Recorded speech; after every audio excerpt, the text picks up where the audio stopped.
Jazz Trumpet Festival Brazil. My name is Dr. Ryan Chapman. I'm a lead trumpet player, composer, arranger, bandleader, and educator. I'm thrilled to be a part of your amazing festival. Let's jump right in. I would like to talk about lead trumpet playing, but specifically about playing in the upper register and increasing your range. This type of playing is a skill that can be learned with the proper approach. When you first learn how to swing a golf club or kick a football, do you just swing the club or kick the ball without understanding the fundamentals? You can, but this is not the most efficient way to learn those skills. If you want to learn correctly, you would slow down the actions and practice the technique very slowly, focusing on your form. The same applies to trumpet, which can be a very physically demanding instrument. When you start doing a repetition of any physical action, your brain creates a fatty substance called myelin. The substance surrounds nerve cell axons, which are like wires in your brain, and it insulates them and increases the rate at which electrical impulses are passed along the axon. The point being, if you practice a difficult piece of music correctly in chunks at a very slow tempo with enough focused repetition over time, you will automatically be able to do that action faster and more quickly than if you spend twice the amount of time attempting to play the difficult piece of music at tempo. I say all that to say this: myelin doesn't discriminate between correct actions and incorrect actions. It will program your brain and body to perform whatever action you put into it.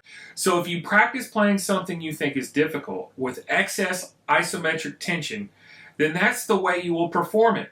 If you practice with focus and are aware of the excess muscular tension, you can let go of that tension and wire your brain to allow you to play more relaxed and more efficiently. Isometric tension is when tension in the muscle increases and the length of the muscle remains the same. This can happen in your fingers, or you can even have the tension in your abdomen, which can also prevent you from exhaling properly and hinder your ability to create compression. To play in the upper register, you need to create a substantial amount of compression, and the muscles in your body need to be in balance in order to create this compression in the most efficient way. Let's first talk about how the embouchure works. I happen to play with an open aperture which matches with the small diameter rim that is on my custom Warburton mouthpiece. If you haven't checked out Warburton mouthpieces, you should definitely check them out. Terry makes great equipment. Back to embouchure. I like to think about the lips having an opening like this.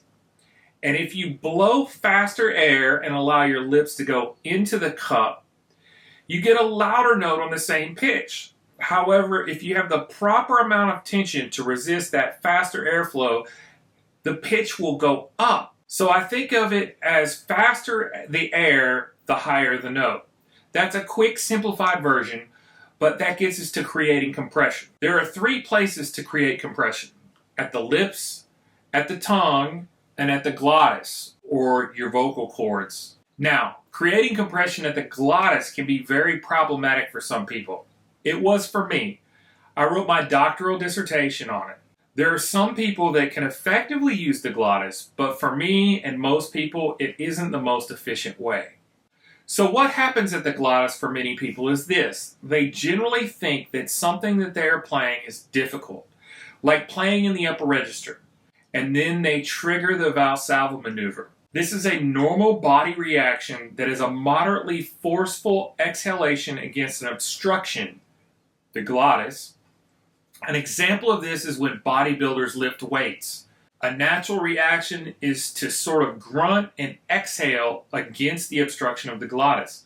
It's very difficult for me to feel how activated my glottis is when creating compression playing the trumpet. Generally, I find it either open or closed, so I avoid using the glottis to create compression. Creating compression at the lips is also possible, but the facial muscles are not nearly as strong as the tongue or the glottis. It takes a lot more control and strength of the embouchure muscles to accurately play and sound good in the upper register. I heard a lot of trumpet players in college trying to play in the upper register, warming up, that sounded like this, instead of sounding like this.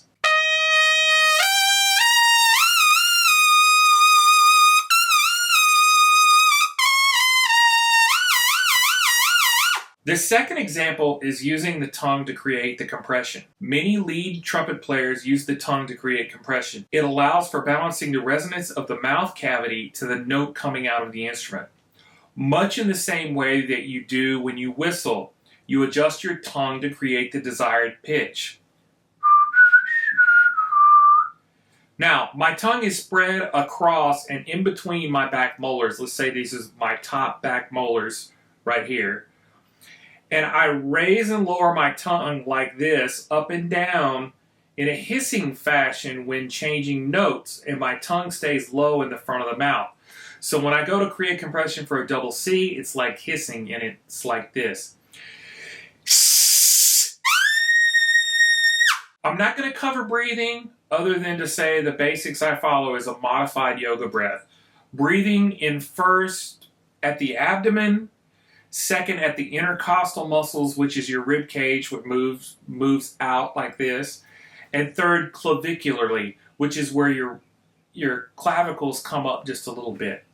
Now, I believe in taking a relaxed breath and try to be aware of any excess tension when inhaling or exhaling, and the best will come out. Now, what you've all been waiting for, how do I increase my range? Well, the first thing to do is evaluate where you are.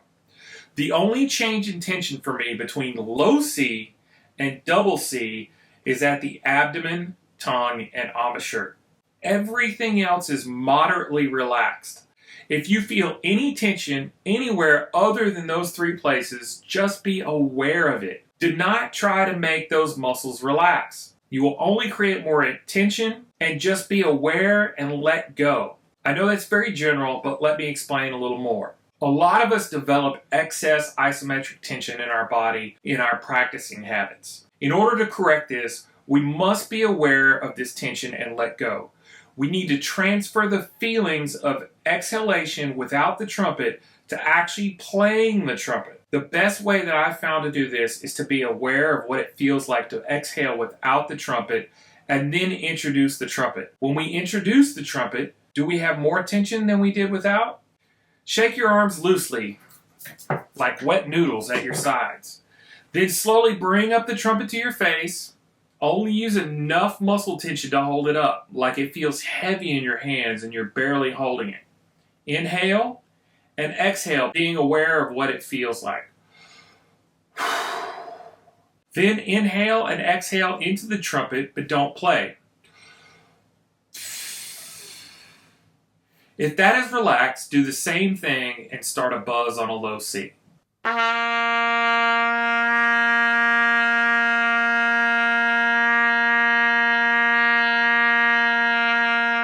Let's take an exercise. I like to use the first 5 notes of a major scale in a pattern of 1, 2, 3, 4, 5, 4, 3, 2, 1, repeated over and over.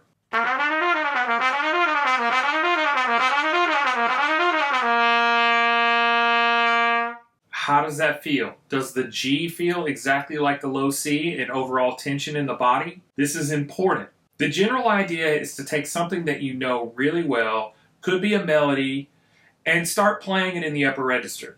I even like to take Scott Belk's exercises and play them in the upper register.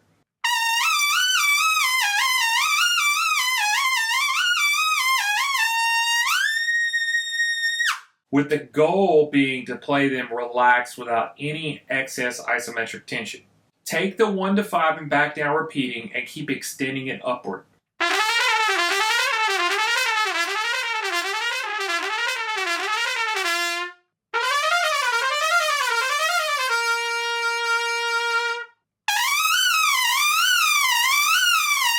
If you get to a point where you feel the excess tension in your throat, stop and go back. Play a few repetitions in the lower register with the aim of being aware of tension and let go, and then go back up incrementally. Doing this in short, focused practice sessions for 10 minutes and then taking 5-minute breaks and then coming back will start wiring your brain and body to be more relaxed, which is imperative to playing in the upper register. A few side notes. Don't overbreathe when playing in the upper register. If you overbreathe, you will put pressure on the arteries in your neck, which will deprive your brain of oxygen and cause you to pass out or get headaches. Only take in as much air as you need. It doesn't take a whole lot of air to play a double C. It just takes compression.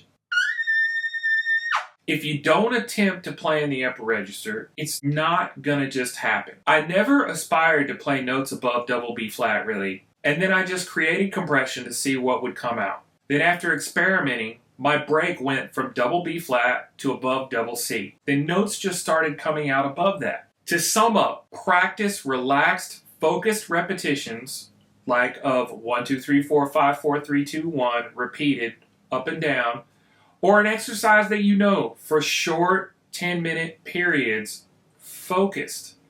If you start to get excess tension, back up, even as far as just exhaling without the horn. Then transfer that feeling to what you're doing and continue going up. Don't get frustrated. This only leads to more attention and is counterproductive in general. And lastly, go out there, be positive, and create beautiful music. Because in the end, it's all about the music. Thank you, Bruno Garcia, for having me, and I hope you enjoyed this 10-minute masterclass. All the best to you. Peace, love, and go play music.